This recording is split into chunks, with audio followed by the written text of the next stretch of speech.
Bonjour à tous. Alors aujourd'hui, on se retrouve pour la première vidéo de cette chaîne YouTube. Et je vais vous expliquer là dans un premier temps le concept. Donc le concept de cette chaîne, c'est vraiment de vous lire des histoires en me basant sur des livres. Donc le premier livre que je vais vous lire, c'est Le Roi Arthur. Et on va tout de suite commencer. Donc la cloche. Le jeune garçon sortit de chez lui dès l'aube, avec assez de provisions dans son sac à dos pour tenir jusqu'au soir. C'était une chose qu'il s'était promis de faire le jour où il en aurait la possibilité et où les conditions seraient favorables. Il n'avait fait part de ce projet à personne parce qu'il savait que sa mère se serait inquiétée, que sa petite sœur aurait vendu la mèche et que son père aurait essayé de l'en dissuader. Pour eux, ils partaient pêcher la crevette autour de l'île de Saumon. Ils se lèveraient tôt pour profiter de la grande marée d'équinoxe du printemps. Dès qu'elle commencerait à baisser, ce qui lui permettrait de passer à pied sec Brest à Tourcoing, puis Tours à Saumon. Ça, c'était ce qu'il leur avait dit. Tout le monde en faisait autant, mais ce que personne n'avait jamais fait, à sa connaissance tout au moins, c'était de gagner à pied les îles du Levant et d'en revenir. Tout le monde prétendait que c'était irréalisable entre deux marais. Son père était absolument formel. C'était en partie pour cela que le garçon était bien décidé à le faire. Il avait tout prévu. Il connaissait les eaux qui baignaient les îles de Sicile comme sa poche. Ayant vécu là chacune des 12 années de sa courte vie, du pont du bateau de pêche de son père, il avait observé chaque récif, chaque banc de sable. Il connaissait les marées, les courants, les nuages. L'équinoxe de printemps provoquait la plus grande marée que l'on ait jamais vue depuis des années. Le temps était stable et idéal. Ciel rouge, la veille au soir, les vents étaient bien orientés. À condition de quitter les îles du Levant à midi et demi, il aurait le temps de regagner Brest et de rentrer chez lui avant que la marée ne remonte et ne lui barre le passage. Il savait que, à certains endroits, il serait forcé de se mettre à l'eau jusqu'aux épaules, et au pire des cas, il pourrait toujours nager. Il était le meilleur nageur de l'école. C'était faisable, et il le ferait. Sur la grève de Grains, il regarda le détroit de Tresco en sentant la boue froide s'immiscer dans ses orteils. Il consulta sa montre, presque 6 heures. Un couple d'huîtriers qui s'affairait sur les hauts fonds fut dérangé par une bande de mouettes cuirasses qui se disputaient un crabe. Ils s'envolèrent en glapissant d'intimidation. La mer baissait rapidement dans le détroit de Tresco. Il n'y avait pas un souffle de vent, pas un nuage dans le ciel. Le garçon remonta son sac à dos et se mit à courir vers Tresco. Comme il l'avait prévu, le fuson s'écoulait encore dans le détroit. Il y a Bocta, mais la force du courant le contraignait bientôt à marcher. Il retira son sac à dos et le posa sur sa tête et s'enfonça plus profondément. La froideur de l'eau lui coupa le souffle. Il se dit qu'il avait dû partir trop tôt, qu'il vaudrait peut-être mieux faire demi-tour et attendre que la marée baisse un peu. Mais au bout de quelques pas, le sol commença à remonter et il se retrouva bientôt à sec. Il escalada les dunes et se mit à courir. Lorsqu'il passa devant l'église de Terco, l'horloge marquait 7 heures moins le quart. Il était dans les temps. Quand il arriva au port de l'Haute-Griffe, les fonds étaient en vue. À croire que Moïse l'avait précédé. L'eau s'écoulait encore par endroits, mais le chemin à suivre était bien visible. Tannes, puis traversé jusqu'à Saint-Martin, en longeant le rivage, jusqu'à la baie de Hinton. De là, on apercevait les îles du Levant, toujours entourées d'eau. Mais le banc de sable de Grim formait déjà un îlot doré sous le soleil matinal. Ce banc de sable serait sa seule voie d'accès à l'aller comme au retour. Dans moins de 2 heures, d'après ses calculs, il formerait une courte digue jusqu'aux îles du Levant. Il faudrait faire vite. Il avala son petit déjeuner sans s'arrêter. Puis 2 pains à la saucisse, un sandwich à la confiture qu'il engloutit trop vite, ce qui l'obligea à faire halte et à boire un peu d'eau de sa gourde pour les faire passer. Puis il repartit vers Tennant en mordant sa première pomme. La marée étant toujours descendante, il savait que c'était le trajet le plus facile, jusqu'au retour de Berkey, qu'il lui faudrait battre la marée de vitesse. L'horaire devait être parfaitement respecté. Aussi, plus tôt il atteindrait les îles du Levant, mieux ce serait. Une fois là, il disposerait tout juste d'un quart d'heure pour déjeuner et se reposer. C'est avec cette seule idée en tête qu'il atteignit Saint-Martin et courut le long de la plage en s'efforçant de rester sur le sable mouillé, moins fatigant pour ses jambes lasses que le sable mou proche des dunes. Maintenant le soleil était haut et lui chauffait le crâne. Le sac à dos lui frottait les épaules. Il passa ses pouces sous les bretelles pour les soulager. Quand les rochers succédèrent à la plage, il bifurqua vers l'intérieur des terres et suivit le sentier qui serpentait entre les fougères en direction de Hinton. Au moment où il passait devant le portail de l'école, il aperçut Maurice Jenkins, qui venait à sa rencontre. C'était la dernière personne au monde que le garçon souhaitait rencontrer. Maurice voudrait bavarder. Il voulait toujours bavarder. Qu'est-ce que tu fais là lui cria Maurice. Je t'expliquerai plus tard, répondit le garçon tout essoufflé en accélérant l'allure. Tu t'entraînes pour le marathon ou quoi? Quelque chose comme ça. Une fois hors de vue, il poussa un soupir de soulagement et ralentit. Ses jambes lourdes l'invitèrent à s'asseoir, à se reposer, mais il n'osait pas encore.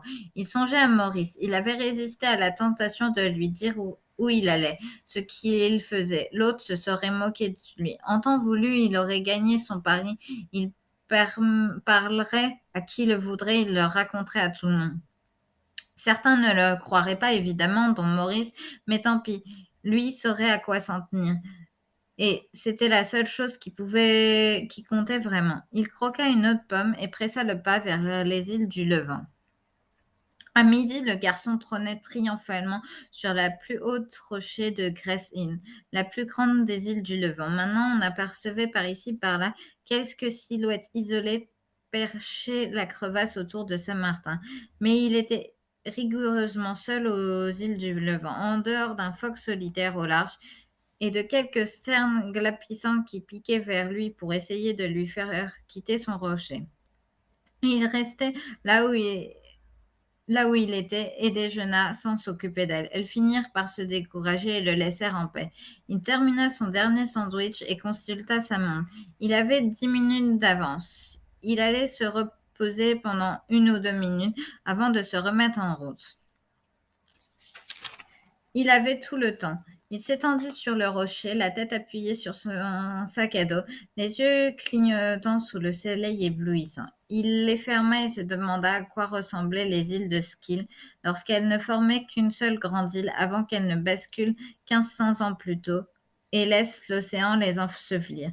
S'agissait-il d'un tremblement de terre ou peut-être une lame de fond? Personne n'en savait rien. C'était un mystère. Il aimait les mystères, il aimait l'inconnu. Bercé par la chaleur silencieuse et plus fatigué qu'il ne le croyait, il s'assoupit. Lorsqu'il se réveilla, le soleil, le ciel et la mer avaient disparu. Il était enveloppé par un brouillard épais. La corne de brume du phare de Briscoe mugissait au loin, comme un écho à la peur qui s'infiltre dans le cœur du glaçon. Il descendit à tâtons parmi les fougères. Sur le rivage, le temps serait plus clair. Il devait être plus clair. Il fallait qu'il soit plus clair. Si le banc de sable était visible, il trouverait son chemin pour rejoindre Saint-Martin. Tout allait bien, parfaitement bien. Le banc de sable était là, s'étirant dans le brouillard. Il lui suffisait de le suivre pour être en sécurité. À ce moment-là, seulement, il songea à regarder sa montre. 1 heure moins 25. Seulement 5 minutes de retard. Il fallait qu'il se dépêche. Il partit en courant sur le banc de sable, cherchant des yeux dans toute cette blancheur une ombre susceptible d'être Saint-Martin. Ce devait être par là. C'était sûrement par là. Il pataugeait dans les flaques sableuses, et soudain ces flaques cessèrent brusquement d'être des flaques pour devenir la mer elle-même. Il ne pouvait pas aller plus loin. L'océan se refermait autour de lui. Pétrifié par la peur, il tendit l'oreille. Il entendit le murmure des vaguelettes montant à l'assaut du sable. Tout à coup, une bouffée de vent venue du large le transperça jusqu'aux os. Mais il donna le seul espoir qui lui restait. Il était perdu. Graine Gris avait disparu, sa matin était invisible. Seul le vent pouvait encore le sauver. Si seulement ce vent parvenait à dissiper le brouillard opaque, il pourrait au moins trouver son chemin sur le banc de sable et regagner à la nage Crête Gagny, où il serait en sécurité. Aussi resta-t-il immobile dans le vent, regardant autour de lui et attendant en priant pour que le brouillard s'éclaircisse. Dérouté, désorienté, craignant maintenant pour sa vie, il cherchait le point le plus élevé qu'il put trouver sur le banc de sable. Un calme étrange l'envahit, un détachement de lui-même. Il se demanda si c'était le commencement de la fin. Quand il cria, ce fut uniquement pour entendre le son de sa voix et s'assurer qu'il était encore en vie. Mais lorsqu'il eut commencé, il ne s'arrêta plus.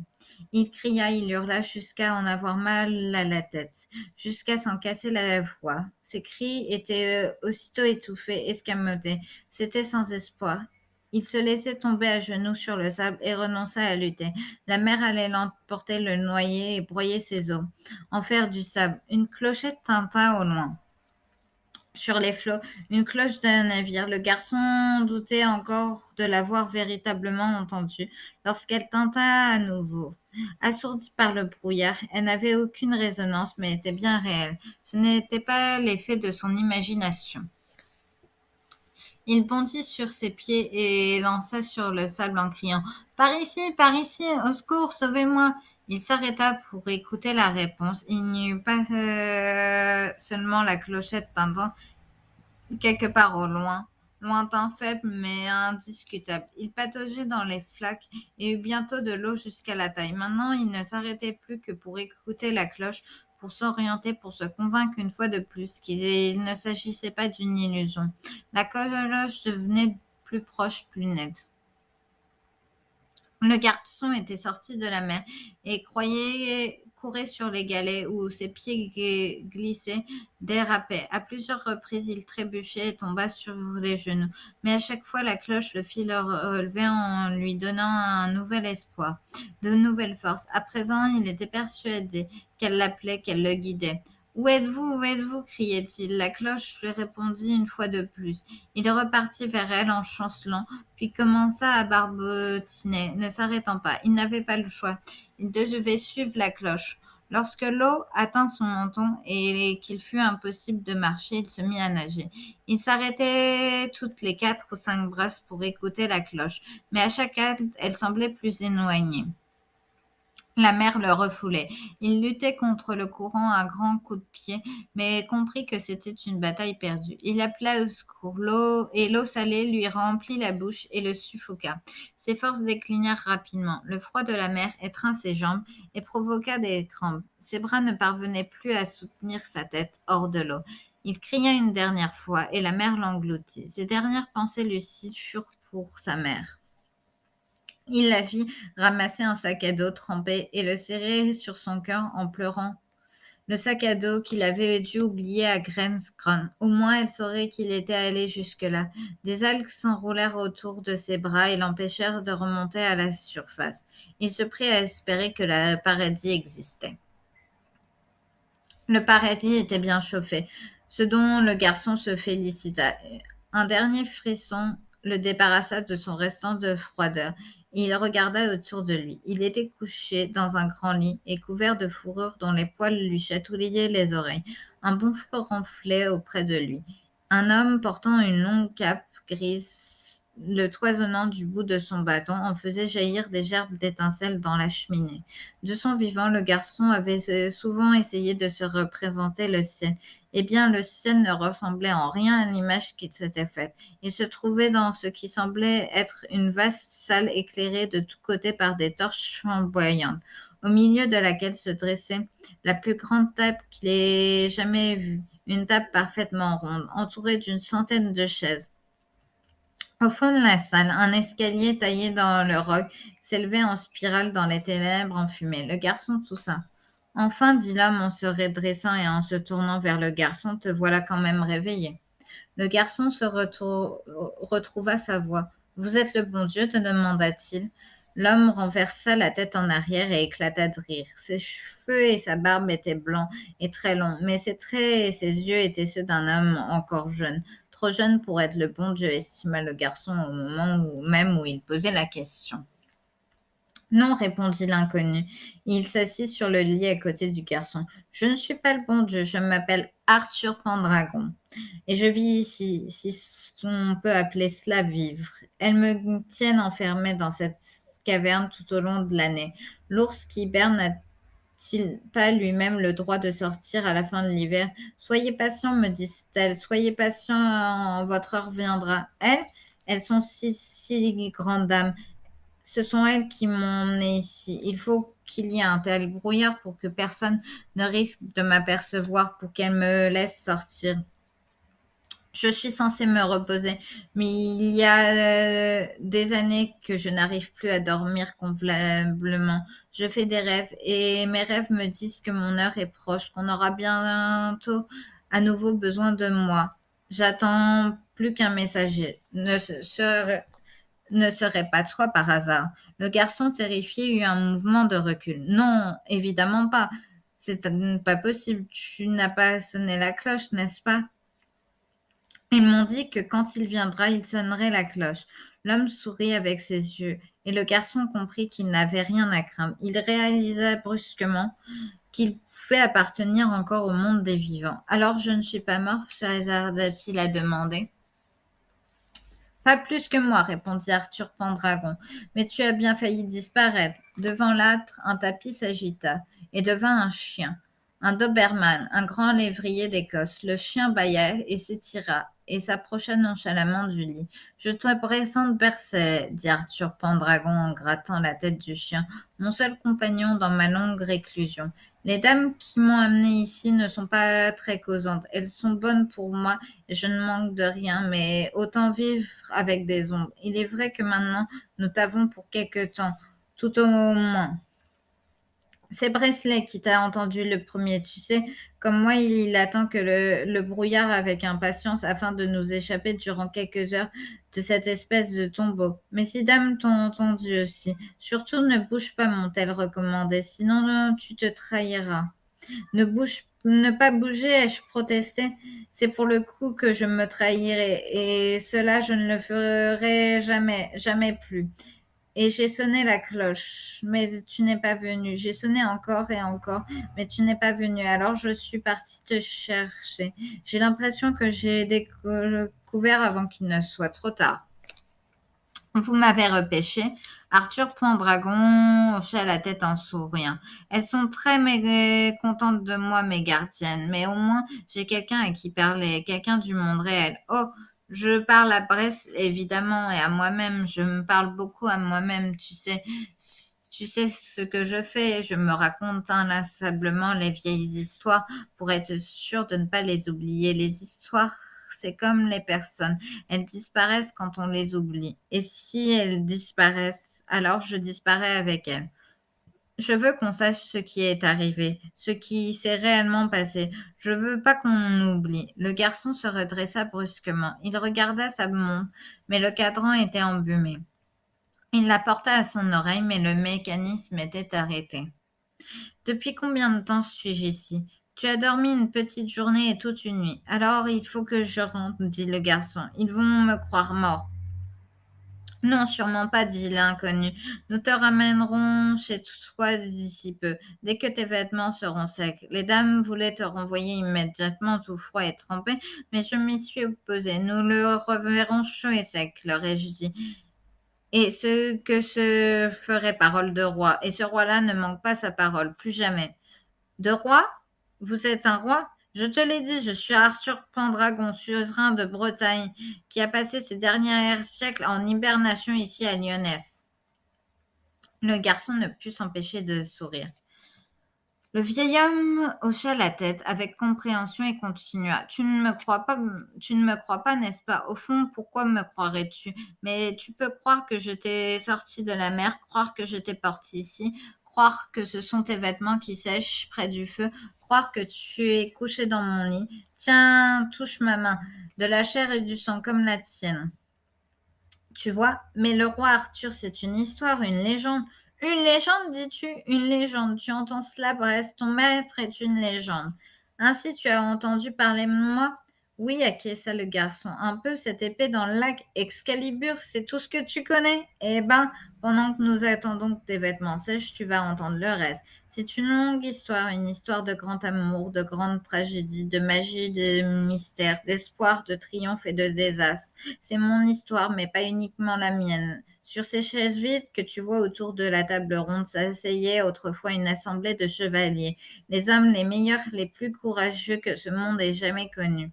Et là, ils étaient aussi mes amis. Je te parlerai d'eux, je te parlerai de toi. Maintenant, allonge-toi et repose-toi.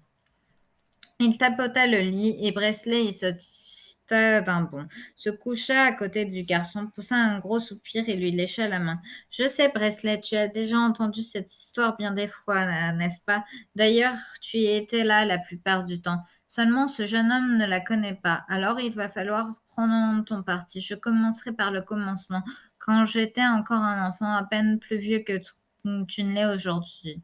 Arthur Pendragon se rassit à côté du feu, contempla un instant les flammes et commença son récit.